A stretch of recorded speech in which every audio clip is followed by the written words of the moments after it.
Pode se sentar. Saúdo a todos os irmãos com a graça e a paz do nosso Senhor Jesus Cristo. Queridos irmãos, mesmo assentados, abramos as nossas Bíblias na carta de Paulo aos Efésios. Daremos continuidade hoje à série nessa carta maravilhosa. Carta, como temos visto, dividida em duas partes bem claras. A primeira, nos capítulos 1 a 3, onde Paulo fala a respeito do Evangelho, da nossa salvação, do poder da Trindade em nós, nos mostrando que somos salvos pela obra de Jesus Cristo exclusivamente. E a segunda parte, começando no capítulo 4 até o capítulo 6, nos mostrando os imperativos dessa vida nova em Cristo Jesus. Hoje nós leremos Efésios a partir do capítulo 4, versículo 30, entrando no capítulo 5 até o versículo 14. A mensagem será dos versículos 3 a 14, do capítulo 5, mas leremos a partir do 4, 30, até para nos lembrarmos também do contexto em que se encontra o texto dessa noite. Efésios 4, a partir do 30, até o 14 do capítulo 5, sendo a mensagem de 3 a 14, essa é a palavra da salvação. E não entristeçais o Espírito de Deus, no qual fostes selados para o dia da redenção. Longe de vós toda amargura e cólera e ira e gritaria e blasfêmias, e bem assim toda malícia. Antes, sede uns para com os outros benignos, compassivos, perdoando-vos uns aos outros, como também Deus em Cristo vos perdoou. Sede, pois, imitadores de Deus, como filhos amados, e andai em amor, como também Cristo nos amou e se entregou a si mesmo por nós, como oferta e sacrifício a Deus, em aroma suave. Mas a impundicícia e toda sorte de impurezas ou cobiça nem sequer se nomeie entre vós, como convém a santos. Nem conversação torpe, nem palavras vãs ou chocarrices, coisas essas inconvenientes. Antes, pelo contrário, ações de graças.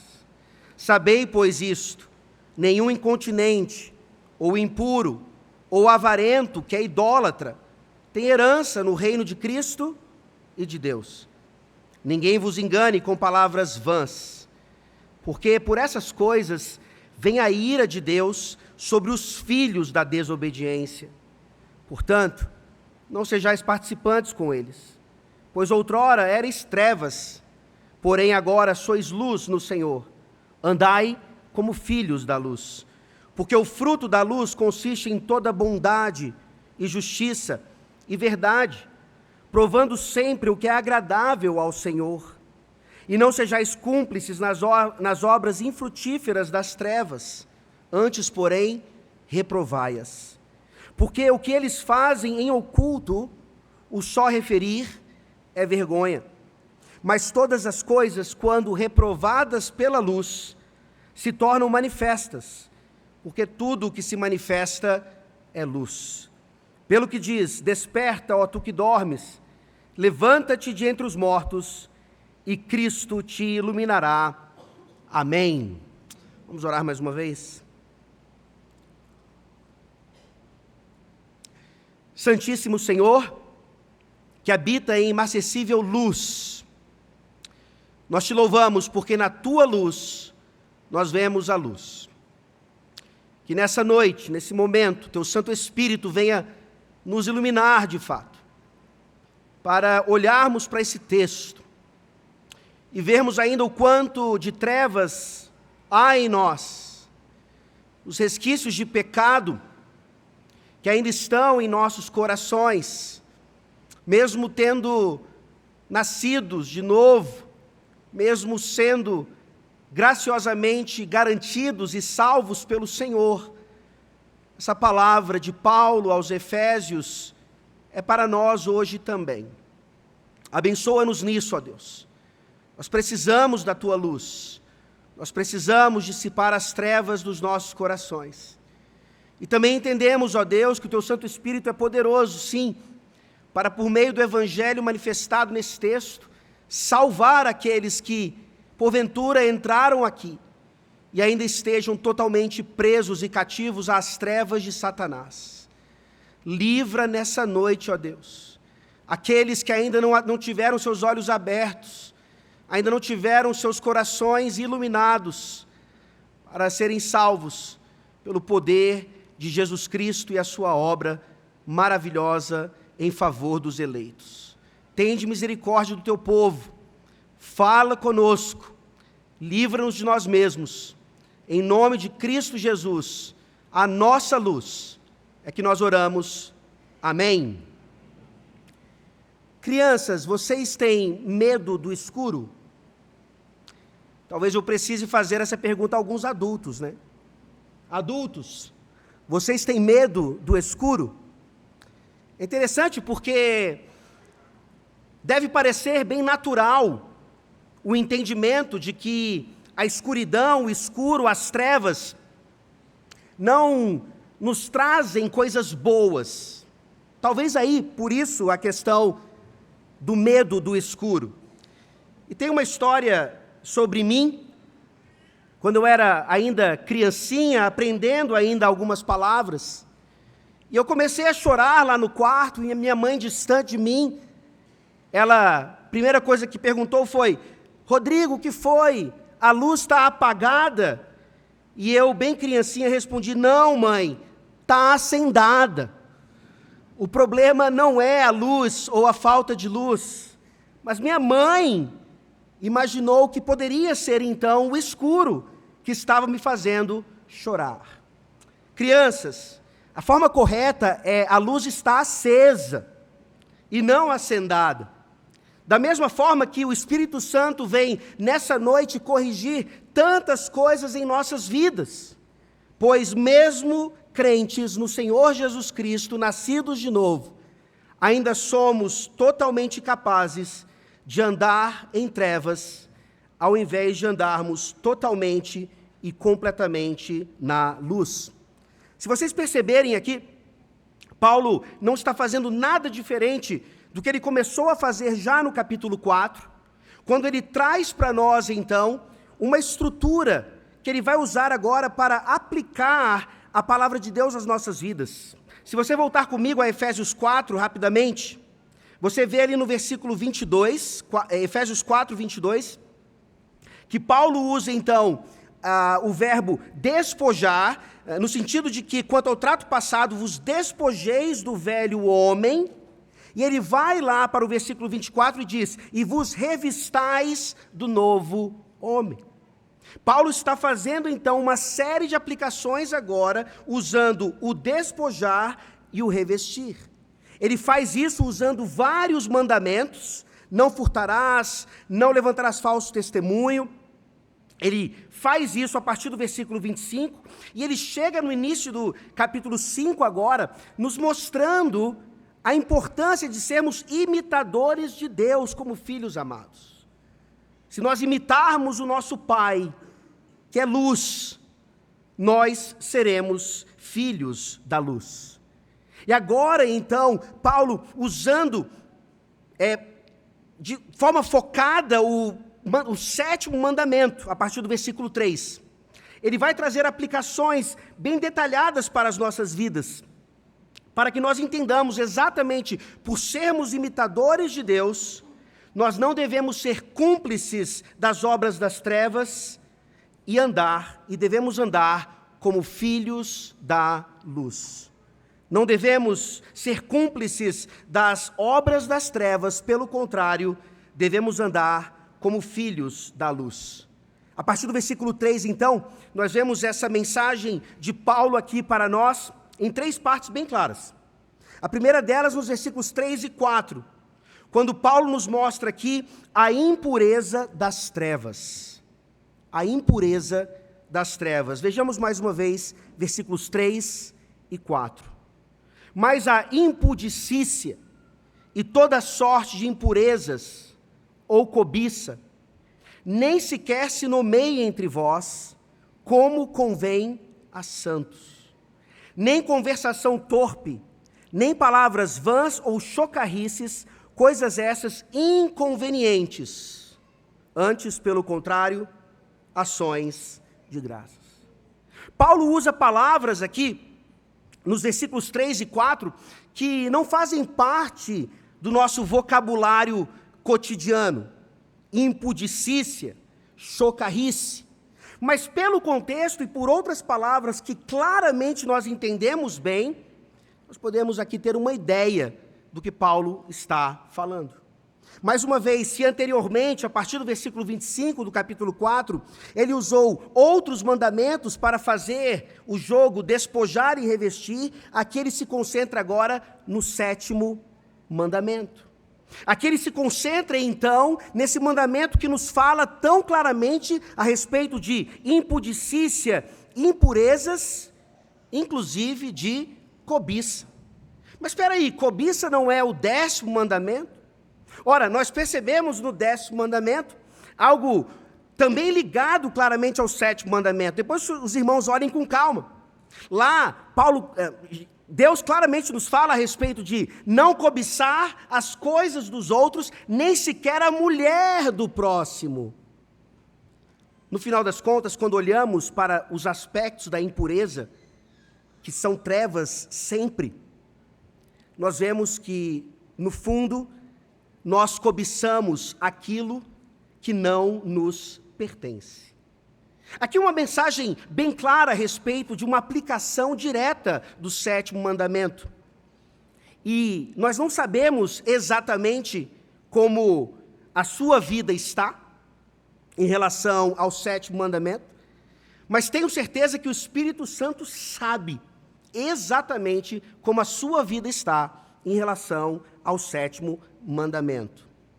E quando nós olhamos então para a cobiça, ou desejar aquilo que não é nosso, nós nos lembramos que toda impudicícia ou impureza dizem respeito às nossas vidas, quer solteiros ou casados.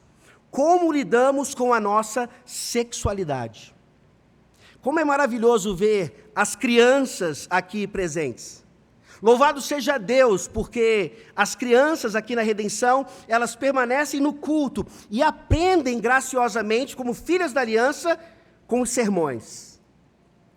E sermões que tratam sobre sexualidade. Crianças, não tenham vergonha de chegar em casa e perguntar para os pais de vocês a respeito disso. Talvez eles não saibam responder. Talvez eles digam assim: filho, isso fica para depois. Quando você tiver um pouquinho maior, ou então joga para algum presbítero falar sobre isso. Mas, meus irmãos, lembremos-nos de que, se isso diz respeito às nossas condições, quer solteiros ou casados, os nossos filhos precisam aprender sobre isso desde a mais tenra idade e principalmente dentro do contexto do pacto, dentro do contexto da aliança, porque vocês já foram crianças, eu já fui jovem, e provavelmente você não aprendeu a respeito desse assunto, que muitas vezes é tabu na igreja, a partir de seus pais, mas você certamente aprendeu de alguma forma, e geralmente não de forma bíblica. Os nossos filhos não precisam passar por isso. É claro que eu, como pregador, preciso tomar cuidado, não posso aqui tratar desse assunto de qualquer maneira, até porque é bom que os nossos filhos estejam aqui, e vocês, enquanto pais, precisam também tomar cuidado e saber o que dizer, como dizer, dependendo da idade. O problema é que, se formos honestos, se nós pudéssemos, enquanto pregadores, nós pularíamos esse texto. E nós, enquanto pais, nunca teríamos essa conversa. Muito menos um pai, marido, tendo que conversar isso com a sua princesinha, a sua filhinha querida. Queridos irmãos, o Evangelho é tão maravilhoso e perfeito, que aqui Paulo nos chama, então, a tratar com os nossos filhos a respeito de impudicícia, impureza e cobiça na área sexual. Ou seja, Se você é solteiro e você tem relacionamentos sexuais fora do casamento, ou seja, você não é casado nem sequer ainda, isso é um pecado grave, é uma obra das trevas. Se você é casado e tem relacionamentos sexuais com outra pessoa que não seja seu cônjuge ou sua cônjuge, você peca gravemente. É uma obra das trevas. Isso deveria parecer óbvio, mas perguntem então aos presbíteros dessa igreja, e não seria muito diferente em qualquer outra igreja local. Talvez esses sejam os problemas mais comuns em aconselhamento com os quais nós devemos lidar.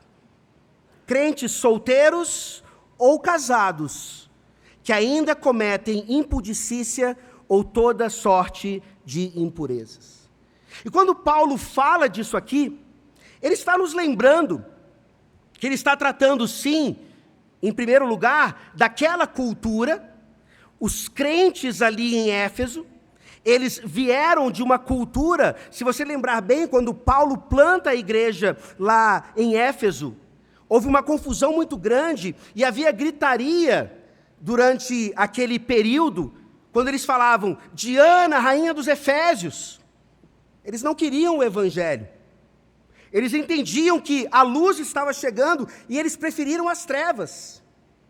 E quando você se lembra quem era Diana, era um outro nome para Afrodite, a deusa da fertilidade. E talvez nós olhemos para a nossa cultura hoje, para a nossa sociedade, e nós fiquemos espantados com a realidade das coisas. Você talvez esteja num shopping passeando com seus filhos, e eles percebem ali 2 homens de mãos dadas, 2 mulheres de mãos dadas, e eles vão fazer perguntas, e eles vão querer saber o que está acontecendo. Queridos, não se enganem, o que acontecia no meio daquela cultura, onde Diana era a rainha dos Efésios, era, em certo sentido, muito pior do que está acontecendo hoje. Em alguns aspectos, hoje, como nós veremos mais à frente, as coisas estão mais deliberadas. Mas sim, impudicícia, impureza, cobiça na área sexual, diz respeito a todas essas coisas com as quais nós precisamos tratar, não só quando dizem respeito a nós mesmos, às nossas famílias, à igreja, mas também à sociedade. E Paulo não fala aqui a respeito apenas da prática. Vejam como ele trata agora, no final do versículo 3, entrando no versículo 4, ele fala, nem sequer se nomeiem entre vós como convém a santos, nem conversação torpe, nem palavras vãs ou chocarrices, coisas essas inconvenientes, antes, pelo contrário, ações de graças. Nem menção disso. E eu falei aqui sobre como nós, adultos, nessa geração, ouvindo essas coisas, nos lembramos da nossa infância, da nossa juventude, e talvez nós não tenhamos praticado tanta imoralidade assim, Deus tenha nos preservado, mesmo que os nossos pais não tenham nos orientado nesse aspecto, talvez você não seja nem filho da aliança nesse sentido, mas certamente nós nos lembramos aqui das piadas sujas que ouvimos e que contamos. E a piada suja não é aquela que fala sobre um elefante que caiu na lama. A piada pesada e suja. A piada pesada e suja é aquela que nós contamos sabendo exatamente o que nós queremos dizer e caímos na gargalhada. Talvez isso aconteça até hoje. E talvez eu escandalize alguns aqui, e eu admito que, para mim, essa aplicação, ela é muito difícil, pois eu era super fã dessa série, e com o passar do tempo, pela ação do Espírito Santo na minha vida e na sua, a gente olha para trás e fala assim, como é que eu pude ser tão fã assim da série? Quem aqui não investia muito tempo da vida assistindo Friends? Que série engraçada! que atores maravilhosos, que conteúdo. E aí, Friends começou em 94, faz 30 anos que essa série começou, e depois de 10 anos que começou e encerrou, você olha, vai assistir, vai remaratonar Friends, e você olha e percebe as piadas de cunho sexual. Todas aquelas que te faziam rir muito e talvez façam ainda hoje. Quando Paulo fala, essas coisas nem se mencionem no meio de vocês, ele está dizendo isso para nós hoje. Queridos, por mais que seja engraçado ou atraente, nós não podemos ser fãs de Friends. E talvez você pense assim, mas pastor, o que é que a gente vai assistir? Qual série que a gente vai assistir? Eu não assisti essa, até orientado por algumas pessoas já, mas pastor, como é que o crente que está restaurando a cultura fica assim, Game of Thrones? E aí a gente fica especialista, né, em avançar as partes que os nossos olhos não podem ver. Queridos, Paulo está falando sobre coisas que nem devem se nomear, e se necessário for, que nós não devemos assistir ou ouvir. O que é que nós temos ouvido? E graças a Deus nós temos sido libertos dessa ideia, né, que não tem nada a ver com o evangelho de crente não pode ouvir música do mundo. Mas que música que você está ouvindo? Pare para ouvir uma música, talvez você ouça aquela música, ela era em inglês, você não entendia direito, agora você entende um pouco melhor. Ela provavelmente tem cunho sexual. O que é que está entrando na sua casa, pela internet, pelos streamings, para que os seus filhos vejam? Não é suficiente, queridos, que nós sejamos especialistas em avançar cenas indevidas. Nós precisamos aprender o que é que Paulo está dizendo aqui, não apenas em relação à prática de algo imoral, mas também daquilo que é falado, ou conversado, ou ouvido no nosso meio. Paulo está falando, nos despojemos disso. Nem sequer se mencione isso no meio de nós. E no final do versículo 4 ele fala, revistai-vos então de algo. É despojar e se revestir. Antes, pelo contrário, ações de graças. Como é que nós falamos ações de graças? Ora, Paulo já tratou disso. Volte comigo, por favor, ao versículo 29 de Efésios 4. Paulo não tem o menor receio de repetir, de tratar novamente a respeito de coisas que nós precisamos aprender. Afinal de contas, nós ainda gostamos de Friends. Não saia da vossa boca nenhuma palavra torpe, e sim unicamente a que for boa para edificação, conforme a necessidade, e assim transmita graça aos que ouvem. Palavra torpe não é só o palavrão ou palavras indevidas, talvez ditas fora de tempo, de maneira inconveniente, mas dizem respeito a essas coisas também. E, queridos irmãos, eu ouvi recentemente, conversando com outros pastores a respeito de um outro ministro, numa reunião pastoral, tratando a respeito de uma ovelha. Foi dito a respeito daquele homem que usava linguagem totalmente torpe, sexual, para tratar daquela ovelha. Queridos, ministros, presbíteros, diáconos, membros, nós cristãos precisamos ouvir a respeito dessas coisas, porque Paulo aqui não está escrevendo a respeito do mundo lá fora, onde Diana ainda era rainha, ele está escrevendo para as pessoas da igreja, que tem na sua boca aquilo que está no coração e geralmente não são palavras de ações de graças. Por quê? O nosso coração é cobiçoso. Palavras de ações de graças, elas demonstram contentamento. Palavras de ações de graças representam aí crianças, filhos, mais uma vez, jovens. O papai e a mamãe dizem, nós não vamos mais assistir essas coisas aqui em casa. Nós não vamos mais ouvir essas músicas. E o jovem, então, ao invés de se revoltar, ele vai dizer: graças a Deus, obrigado papai, obrigado mamãe por me orientar. Mas parece que nós não conseguimos ficar livres dessas coisas. Parece que a nossa vida não é repleta, então, de ações de graças. Porque nós sempre buscamos mais, nós sempre queremos mais, e geralmente coisas que não dizem respeito à luz, que não dizem respeito à nossa santidade. Assim, então, Paulo continua agora falando àqueles irmãos e a nós hoje. Ele não apenas nos mostra a impureza das trevas, a quebra do 7º mandamento como sendo obras das trevas, mas ele fala agora a respeito do engano das trevas. As trevas são enganosas. Vejam aí os versículos 5 e 6. Sabei, pois, isto: nenhum incontinente, ou impuro, ou avarento, que é idólatra, tem herança no reino de Cristo e de Deus. Ninguém vos engane com palavras vãs, porque por essas coisas vem a ira de Deus sobre os filhos da desobediência. Parece que Paulo aqui, para se fazer entendido, ele apela, né? Ele deveria se fazer entendido já nos versículos 3 e 4. Mas agora ele vai para um aspecto de eternidade.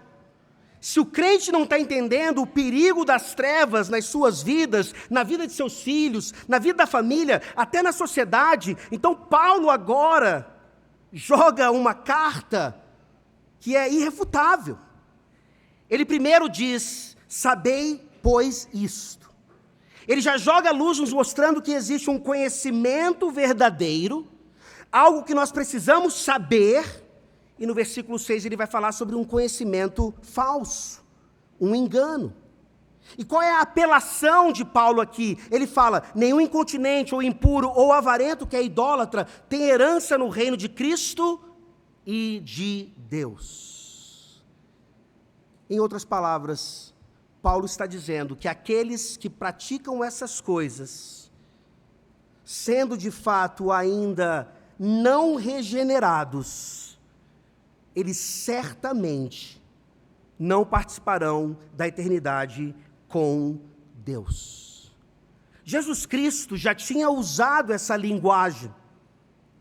A Bíblia fala sobre esse contraste luz e trevas desde o princípio. Mesmo quando não havia pecado no mundo ainda, na criação perfeita de Deus, nós compreendemos o contraste entre luz e trevas, dia e noite. Isso fica ainda mais evidente quando o pecado entra no mundo e com ele a morte, e vamos percebendo então como a luz traz aspectos positivos, enquanto a escuridão e as trevas trazem aspectos negativos. Vejam como isso se aplica também a aspectos da eternidade. Vá comigo, por favor, para o Evangelho de Mateus. E vejam isso na boca do próprio Senhor Jesus, que não teve o menor receio de tratar com aqueles do seu tempo que precisavam ouvir isso de maneira clara. E percebam a linguagem de Jesus aqui. Mais uma vez, assim como Paulo, ele não está tratando das trevas lá fora apenas. Mateus 8, versículos 11 e 12. Digo-vos que muitos virão do Oriente e do Ocidente, e tomarão lugares à mesa com Abraão, Isaque e Jacó no reino dos céus. O aspecto positivo da eternidade. Oriente e Ocidente, aqueles que não pertenciam à aliança. Mas olha o versículo 12 agora. Ao passo que os filhos do reino serão lançados para fora, nas trevas. Ali haverá choro e ranger de dentes.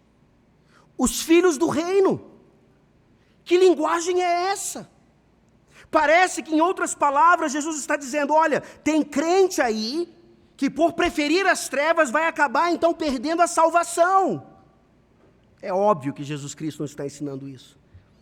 Mas ao usar a expressão filhos do reino, ele está de maneira provocativa chamando a atenção daqueles que andavam em trevas porque eram das trevas, nunca tinham nascido de novo e achavam que eram do reino. Porque pertenciam a uma religião, porque eram líderes numa religião.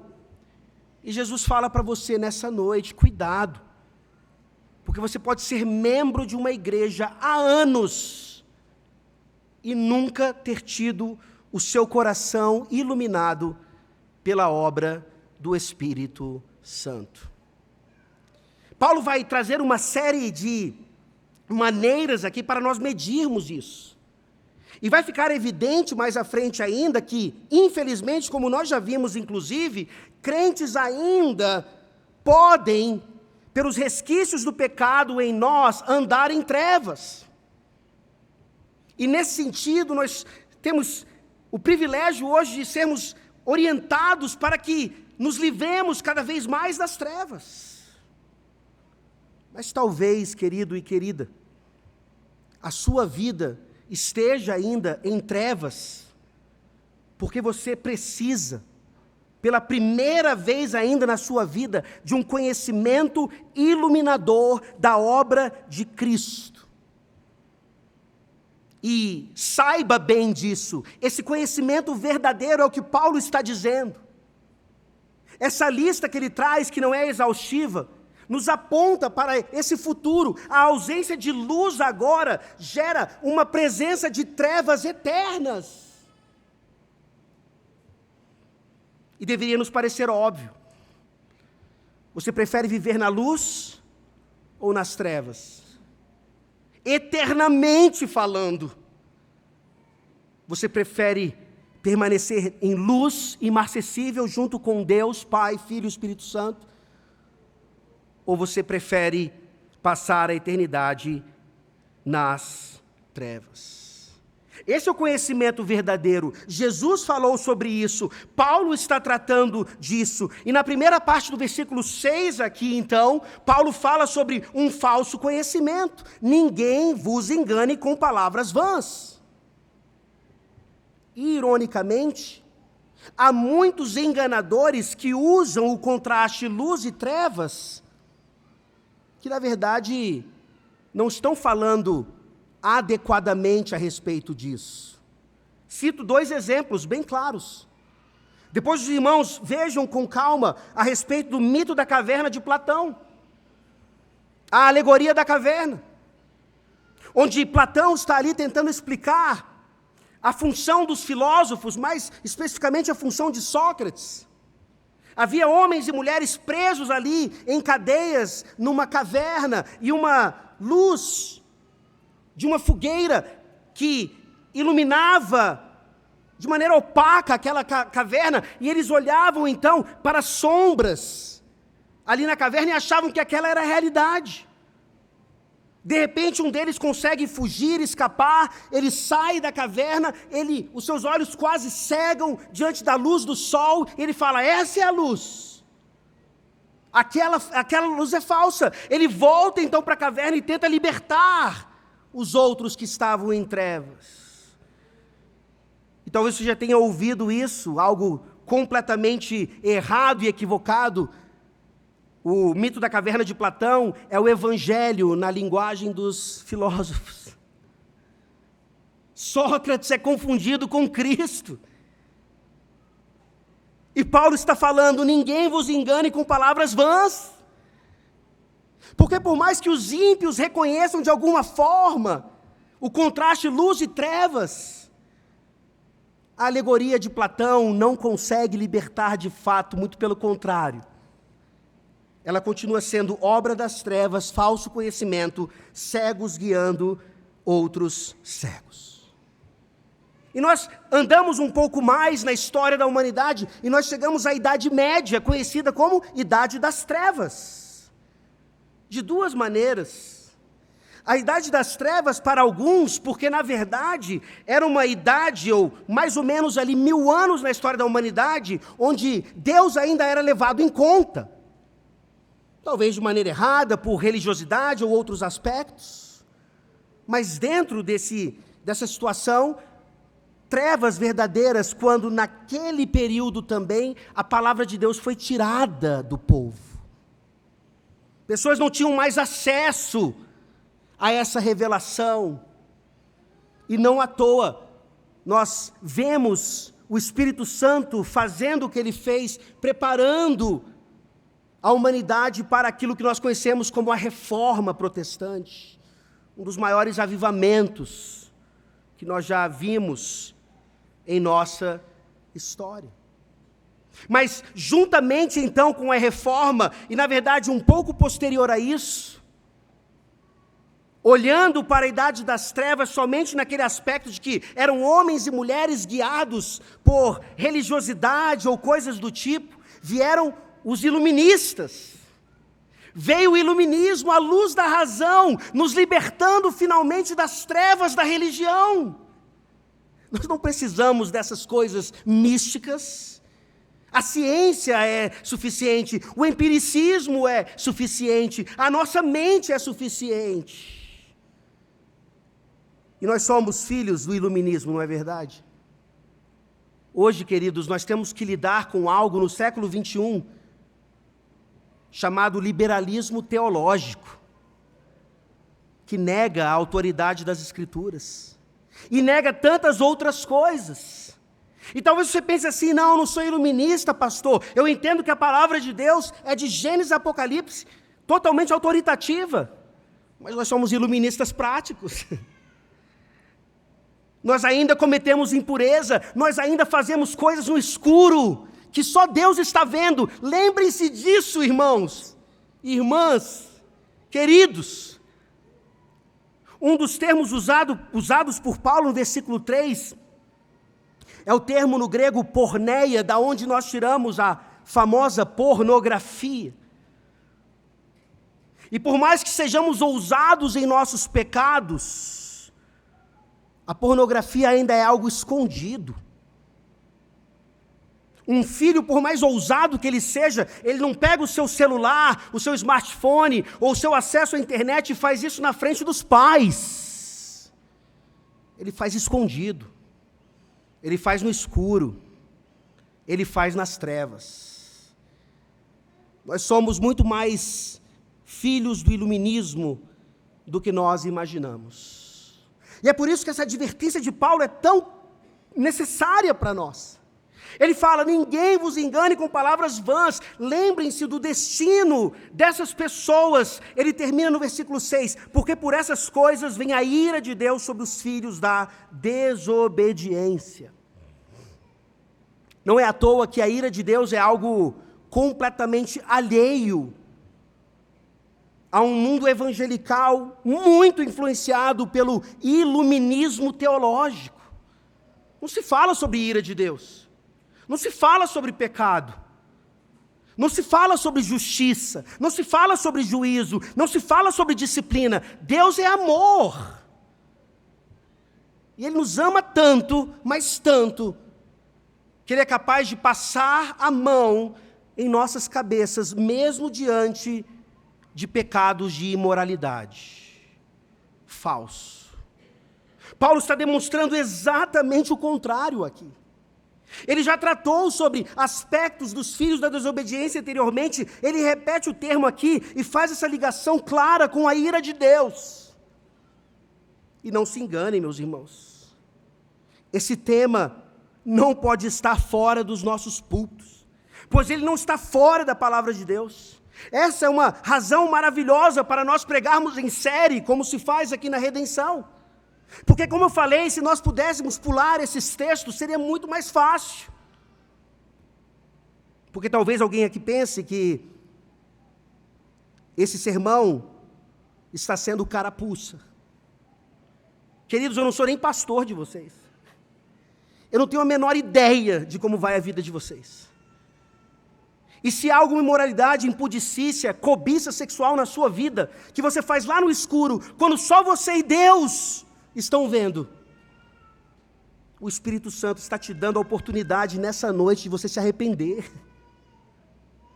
de você resolver as suas questões conjugais, de você realmente não ser um filho da desobediência, mas sim um filho da luz.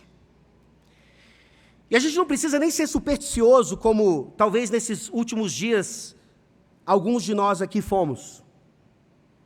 Talvez você tenha visto na rede social como uma comediante blasfemou contra Deus lá no Globo de Ouro, falando sobre como os ganhadores do Globo de Ouro, eles agradeceram a equipe, as pessoas que trabalharam com eles, agradeceram as mamães, e tinha zero agradecimento para Deus, Criador de todas as coisas. E aí, de repente, começa a pegar fogo em Los Angeles. E as pessoas, na hora, associaram, viu? Blasfemou contra Deus, veio fogo. Está queimando a mansão dos famosos. Queridos, Deus pode ter feito isso? Claro que Ele pode. Mas nós precisamos nos lembrar que os fogos em Los Angeles, eles acontecem todos os anos. E as mansões são queimadas todos os anos. E não necessariamente por causa da blasfêmia de comediantes em premiações. Mas, de uma maneira geral, independentemente disso, nós vemos o que é, até num ímpio, um fogo consumindo uma mansão. Até o ímpio, na escuridão, sem tanta luz, ele consegue perceber a ira de Deus atuando ainda neste mundo e principalmente no porvir. Nós olhamos para as Escrituras Sagradas e nós deveríamos desejar ardentemente não sermos como os filhos da desobediência. Porque se fogo de Deus não vier sobre os filhos da desobediência agora, ele certamente virá no porvir. E pensem comigo, se Deus fosse queimar as nossas casas, mesmo não sendo mansões, todas as vezes que nós cometemos pecado, nós não teríamos onde morar. Deus é misericordioso. A sua misericórdia, ela se manifesta inclusive sobre ímpios. E o interessante é que agora, a partir do versículo 7, Paulo traz as aplicações finais, não só para os seus leitores e ouvintes aqui nesse momento, mas para nós também. Aqui, Paulo então tendo tratado sobre a impureza das trevas e o engano das trevas, ele agora nos fala então exatamente por isso. Não sejam cúmplices das trevas. A não cumplicidade com as trevas. A partir do versículo 7 até o 14. Diz assim: portanto, não sejais participantes com eles, pois outrora eres trevas, porém agora sois luz no Senhor. Andai como filhos da luz. Porque o fruto da luz consiste em toda bondade, justiça e verdade, provando sempre o que é agradável ao Senhor. E não sejais cúmplices nas obras infrutíferas das trevas, antes, porém, reprovai-as. Porque o que eles fazem oculto, o só referir é vergonha. Mas todas as coisas, quando reprovadas pela luz, se tornam manifestas, porque tudo que se manifesta é luz. Pelo que diz: desperta, ó tu que dormes, levanta-te de entre os mortos, e Cristo te iluminará. Paulo começa tratando dessa questão que ele vai detalhar mais à frente, falando: não sejam participantes com eles. E como nós somos tímidos, talvez covardes, e por isso cúmplices de obras das trevas que acontecem ao nosso redor, na nossa família, na nossa vizinhança, na nossa sociedade, na própria igreja. O encorajamento de Paulo aqui, para que nós não sejamos totalmente desanimados, se baseia na obra do Senhor. Não sermos participantes com eles não depende do nosso esforço meramente. Agora eu vou viver só na luz. Agora eu não vou ser cúmplice de nada. Agora não entra mais nenhuma treva em minha casa. Por favor, abram suas Bíblias em Colossenses, capítulo 1.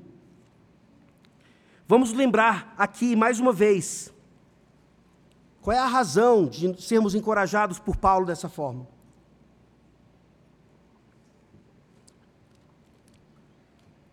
Paulo só consegue trazer esse imperativo por causa daquilo que Jesus Cristo fez por nós. Colossenses 1, versículos 13 e 14.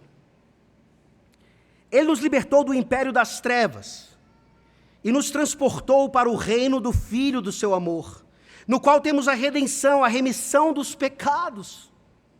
Olha a obra perfeita de Jesus, de redenção, de remissão de pecados, sendo traduzida aqui como o transporte do império das trevas para o reino do Filho do seu amor. Não é algo que você precisa fazer, já foi feito, já foi realizado. A salvação pertence ao Senhor e Ele concede aos seus graciosamente. A questão toda aqui, como Paulo está trazendo em toda a carta, é como nós vamos andar. Cristo já fez isso por você, não seja participante das obras das trevas. Nos despojemos disso. E nos revistamos do quê? E aí Paulo continua no versículo 8, nos lembrando categoricamente quem nós somos. Pois outrora erais trevas, porém agora sois luz no Senhor, andai como filhos da luz.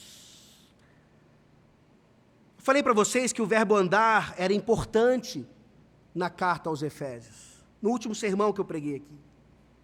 E você pode perceber, então, Paulo usando esse verbo o tempo todo, e aqui nesse contexto ele fala, andai como filhos da luz. E aqui eu queria chamar a atenção dos irmãos para uma música que faz muito tempo, que foi um sucesso no meio evangélico, quando talvez você não ouvia a música do mundo, só ouvia essa banda ou outras bandas como essa, o DC Talk.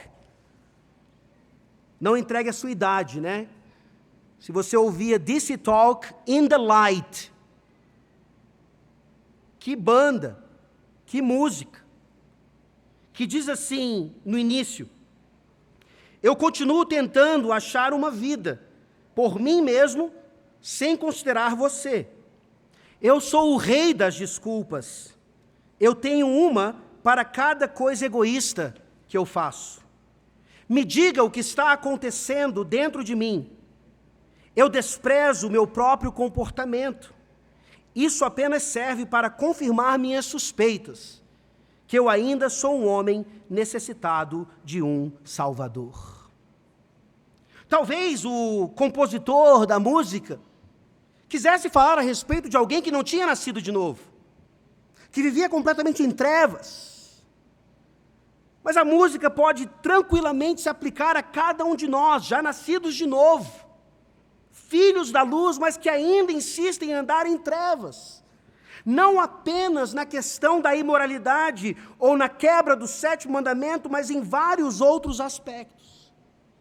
E aí Paulo traz para nós claramente algo que está além de nós, mas que nos serve como parâmetro. Ele fala, não sejam participantes, vocês eram trevas, mas agora sois luz no Senhor, andem como filhos da luz. Aí nós nos perguntamos, tá bom, mas qual é o padrão? Qual é o parâmetro? Ele traz para nós o parâmetro nos versículos 9 e 10. Nada mais, nada menos do que o próprio padrão de Deus. Ou para nos permanecermos aqui na temática de Efésios, o padrão da Trindade. Ele fala nos versículos 9 e 10, porque o fruto da luz consiste em toda bondade e justiça e verdade, provando sempre o que é agradável ao Senhor. Fica evidente para nós que luz indica virtudes, enquanto trevas indicam vícios. E aqui nós vemos virtudes, que ironicamente foram virtudes perseguidas por Platão, que são perseguidas por ímpios, por filósofos, por pensadores, que acham que vivem na luz. Platão tentou ensinar sobre bondade, sobre justiça, sobre verdade. Mas ele nunca conseguiu chegar à profundidade plena disso, porque como nós vimos no Salmo 36, somente na luz de Deus nós vemos luz. Vocês se lembram qual foi um dos disfarces de Satanás? Satanás se manifesta como anjo de luz. Cuidado com a luz que supostamente te guia. O nosso parâmetro, o nosso padrão é sempre Deus, e somente Ele. Só há bondade em Deus, só há justiça em Deus, só há verdade em Deus. É por isso que para todas as nossas práticas, não só no que diz respeito ao 7º mandamento, mas em qualquer área, nós nos perguntamos não o que é agradável a nós, mas no versículo 10, provando sempre o que é agradável ao Senhor. Crentes, o Senhor Jesus Cristo já nos libertou e nos deu uma consciência livre. Mas talvez nós insistamos em ter essa consciência cauterizada para continuar satisfazendo a nossa cobiça. E eu vou me enganando e eu vou encontrando luz supostamente em lugares que não podem oferecer luz. E assim eu te pergunto, como estão os frutos da luz na sua vida? Como estão aspectos de bondade, de justiça e de verdade na sua vida? Você consegue viver em primeiro lugar perguntando o que é agradável a Deus, ao invés de satisfazer você em primeiro lugar, ou os seus filhos, ou a sua família? E é por isso que Paulo precisa então nos lembrar a respeito da cumplicidade. Porque talvez até esse momento a gente possa dizer assim: graças a Deus, pelo Espírito Santo, eu não pratico essas coisas. Essas séries todas aí que o senhor mencionou não chegam nem perto da minha casa. As nossas músicas, graças a Deus, por mais que nós ouçamos chamadas músicas do mundo, elas são bem filtradas. Mas, meus irmãos, como vai a sua cumplicidade em relação às trevas? E aqui, quando Paulo traz essa questão, no versículo 11, ele fala claramente: não sejais cúmplices nas obras infrutíferas das trevas, antes, porém, reprovai-as. E aqui provavelmente todos, absolutamente todos, inclusive eu, seremos reprovados. Deixa eu mostrar para vocês. Todo mundo entende cumplicidade. Você não precisa ser expert em direito penal para entender que até os cúmplices são punidos de alguma forma. Você não cometeu o crime, mas teve alguma participação. Você foi cúmplice. A justiça vai te punir. E olha o que Paulo está dizendo aqui, que podia ser mais uma vez aplicado em qualquer área da vida, seguindo qualquer mandamento. E eu posso mostrar isso, por exemplo, trazendo uma ilustração do próprio livro de Gênesis, quando claramente Sara foi cúmplice de Abraão na sua mentira. Abraão preparou de antemão: olha, Sara, você é bonita, então sempre que a gente chegar num lugar e as pessoas te desejarem, você fala que você é minha irmã. Confirma. E não minha esposa, porque senão vão me matar. E o que Sara faz? Ela é cúmplice. Ela é cúmplice da mentira de Abraão. Isso acontece pelo menos 2 vezes lá em Gênesis, de maneira bem clara. Ou seja, esposas, não sejam cúmplices dos seus maridos. Isso não é submissão bíblica. Se nós, maridos, tentarmos fugir por essa tangente, vocês precisam nos obedecer, isso é submissão. Não, não é. Não sejam cúmplices de seus maridos. Maridos, não sejam cúmplices de suas esposas. Pais e mães, não sejam cúmplices de seus filhos. Filhinhos, não sejam cúmplices de seus pais. E como vocês viram, essas aplicações, elas podem ser em qualquer mandamento. E aqui eu quero pegar carona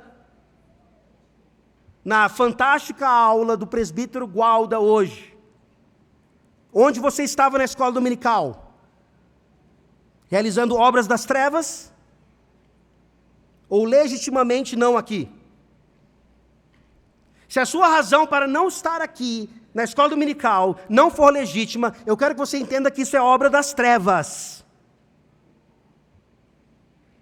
Eu acho que a aula não foi gravada, deveria ter sido. O presbítero Gualda, de maneira pastoral, ele tratou a respeito do 4º mandamento. Pense num tema polêmico.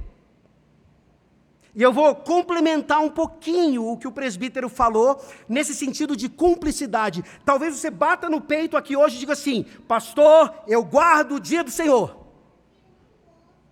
Eu cumpro o 4º mandamento. Tem nada disso que foi abolido, nada.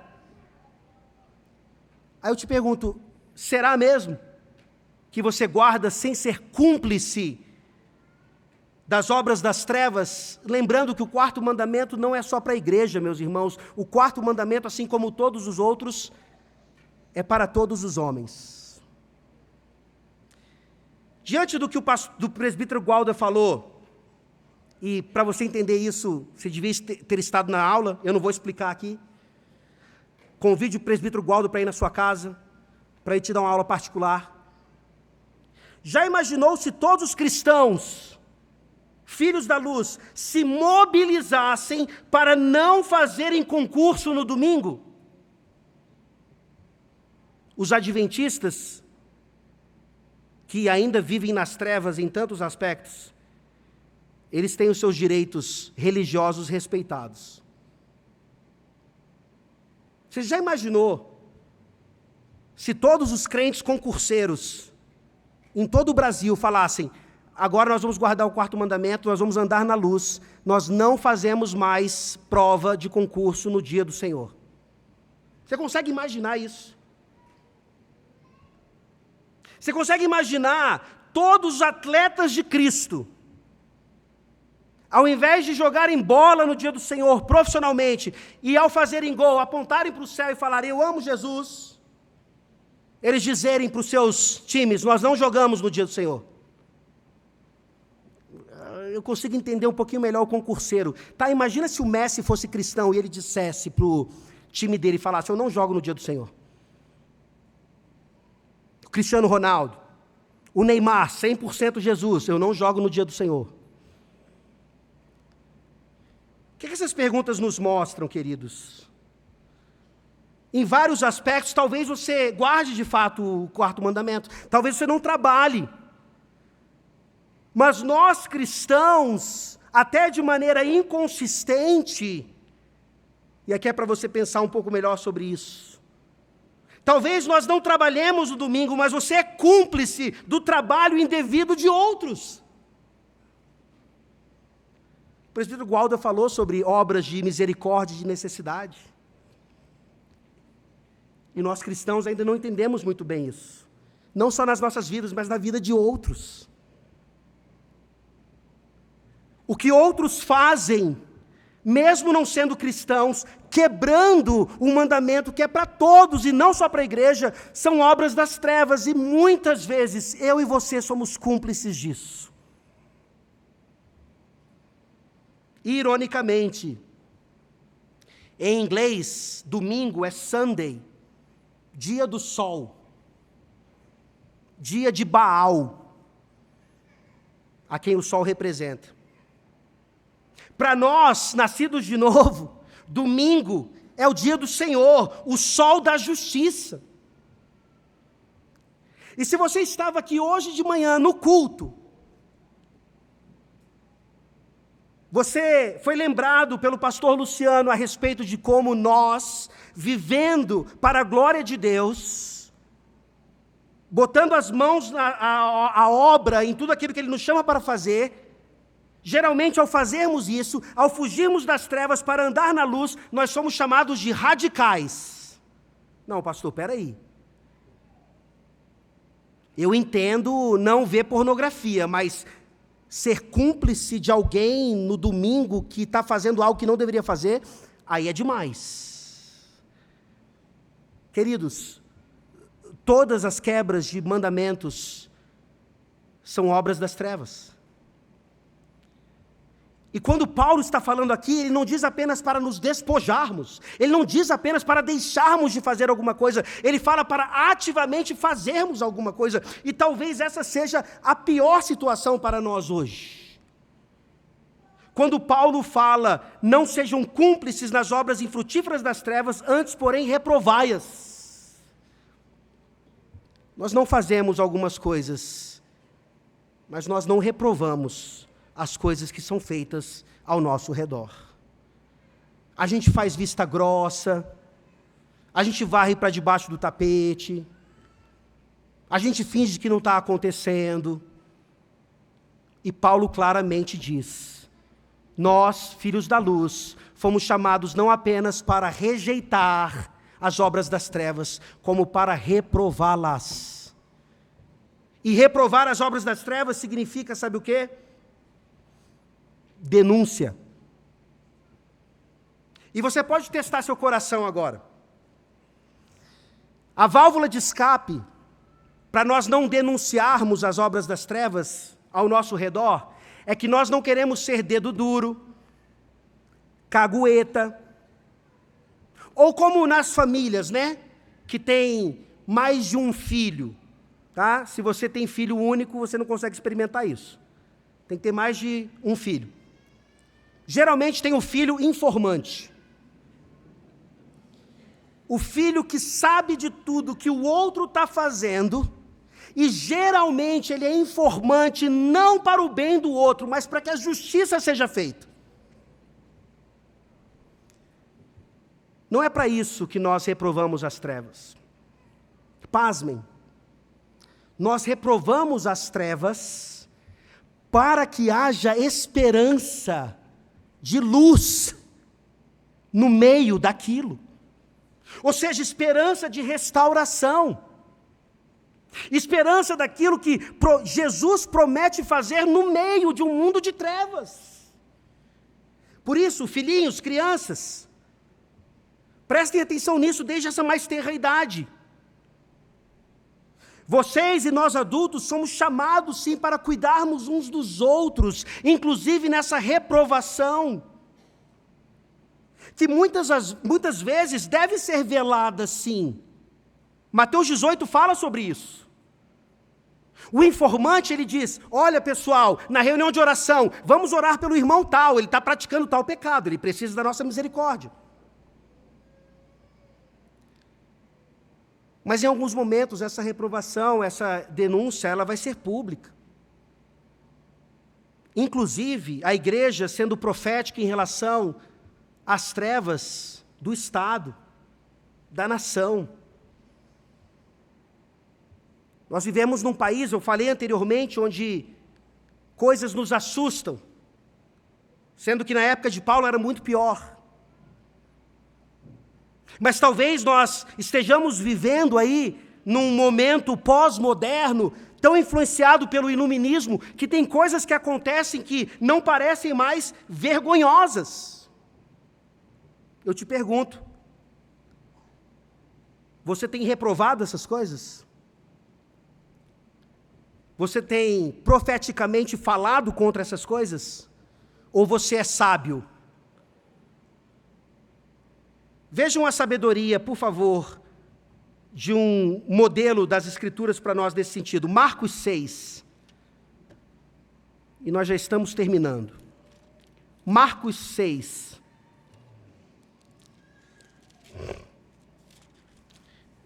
Versículos 17 a 20. Aqui nós temos um exemplo claro do que é a reprovação das trevas, a denúncia. Marcos 6.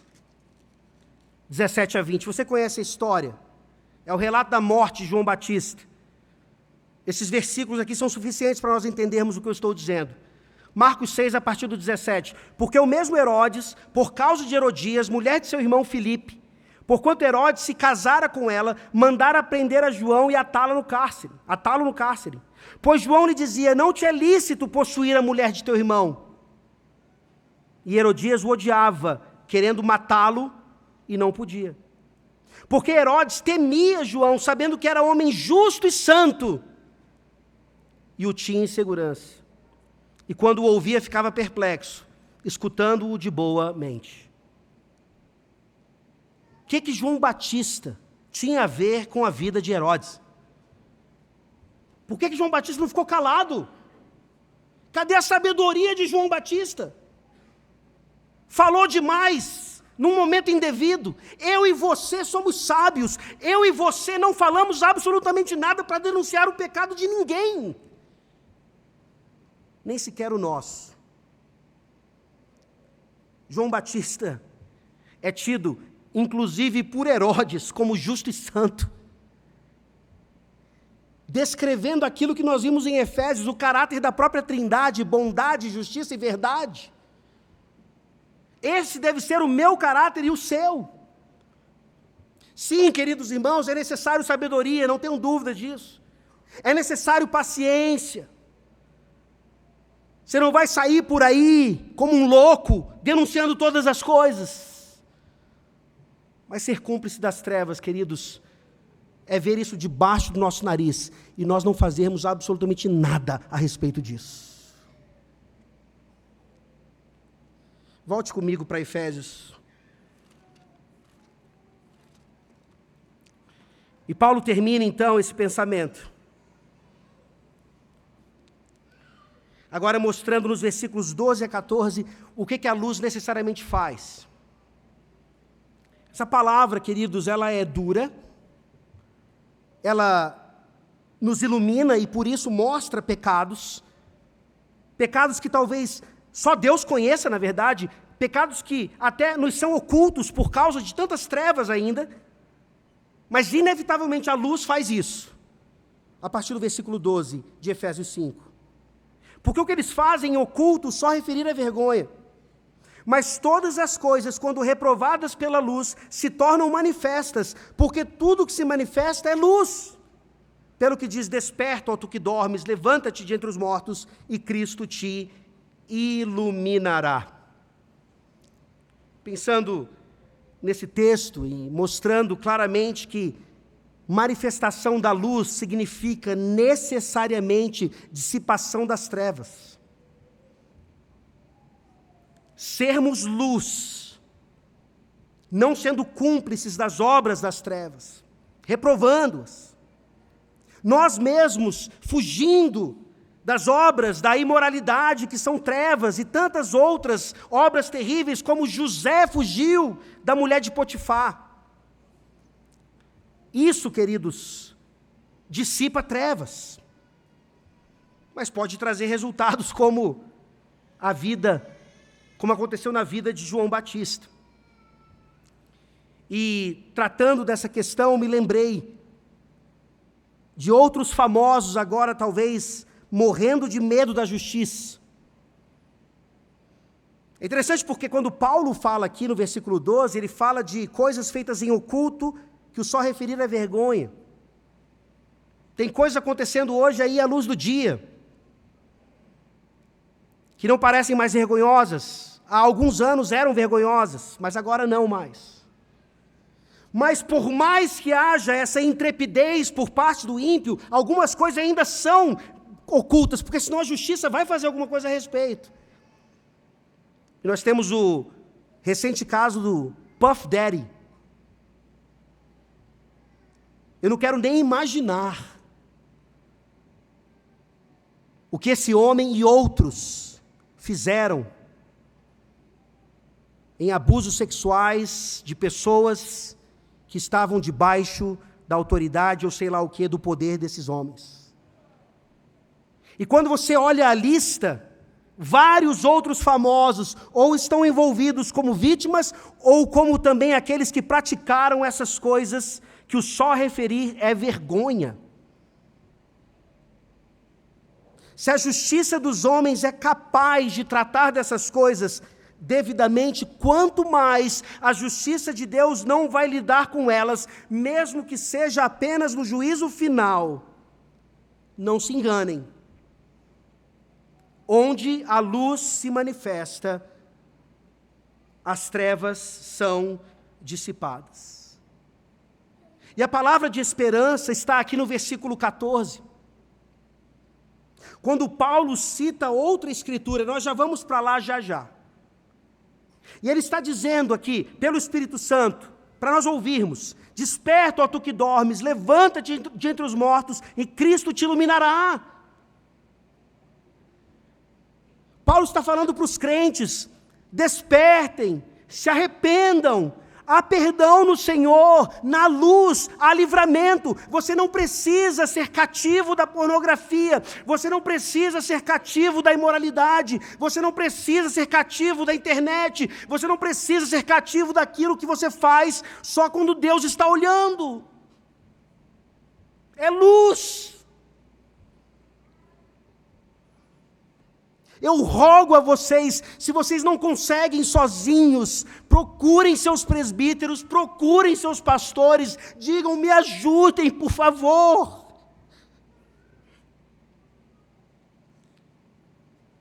Não vivam em trevas. Se você por acaso, em qualquer outro aspecto, vive em trevas, procure ajuda. E no Senhor há ajuda, há livramento. E obviamente, quando Paulo fala isso, ele está dizendo para todos os que não nasceram de novo, despertem, vocês que dormem, estão mortos em delitos e pecados. Essa é a pregação, esse é o poder do Espírito, esse é o poder do Evangelho, é o profeta que fala e os ossos começam a viver. Se você entrou aqui hoje, você está entendendo o meu português, você está entendendo a minha linguagem, mas eu rogo a você, como Paulo rogou, desperta, creia em Cristo, salve-se das trevas, não apenas exteriores, mas as internas também. A promessa é clara, Cristo te iluminará. Onde há luz, as trevas são dissipadas. Abra sua Bíblia, por favor, em Isaías 60. Paulo está citando Escritura ao falar sobre isso. E eu quero ler com vocês Isaías 60, de 1 a 5, para mostrar o contexto maior daquilo que Paulo citou, pelo menos uma parte. E depois nós voltaremos ao Novo Testamento e ali finalizamos. Isaías 60, de 1 a 5. Dispõe-te, resplandece, porque vem a tua luz, e a glória do Senhor nasce sobre ti. Pois eis que as trevas cobrem a terra, e a escuridão os povos, mas sobre ti aparece resplendente o Senhor, e a sua glória se vê sobre ti. As nações se encaminham para a tua luz, e os reis para o resplendor que te nasceu. Levanta em redor os olhos e vê, todos estes se ajuntam e vêm ter contigo. Teus filhos chegam de longe, tuas filhas são trazidas nos braços. Então o verás e serás radiante de alegria. O teu coração estremecerá e se dilatará de júbilo, porque a abundância do mar se tornará a ti, e as riquezas das nações virão a ter contigo. A luz de Jesus Cristo não é apenas para a redenção, não é apenas para a sua vida individual, para o seu casamento, para a sua família, para a sociedade brasileira. A luz de Jesus Cristo é para as nações. São promessas de Deus. Onde a luz se manifesta, as trevas são dissipadas. Inevitavelmente. Mesmo que isso custe a vida daqueles que estão levando a luz. Ora, não foi exatamente isso que aconteceu com Jesus Cristo? Abra sua Bíblia para nós finalizarmos agora. João, capítulo 1. O Evangelho de João, capítulo 1. Onde a luz se manifesta, as trevas se dissipam. João, capítulo 1. Versículos 4 a 9. A vida estava nele, e a vida era a luz dos homens. A luz resplandece nas trevas, e as trevas não prevaleceram contra ela. Houve um homem enviado por Deus, cujo nome era João. Este veio como testemunha para que testificasse a respeito da luz, a fim de todos virem a crer por intermédio dele. Ele não era a luz, mas veio para que testificasse da luz, a saber, a verdadeira luz que, vinda ao mundo, ilumina a todo homem. Jesus Cristo, a luz do mundo, veio E o texto continua. Mas muitos não o receberam. Muitos preferiram as trevas. Nessa noite, a escolha é clara. Prefira a luz. Prefira a luz. Prefira a luz. Crianças, nós não precisamos ter medo do escuro, pois a luz de Cristo está acesa no mundo inteiro. Vamos orar.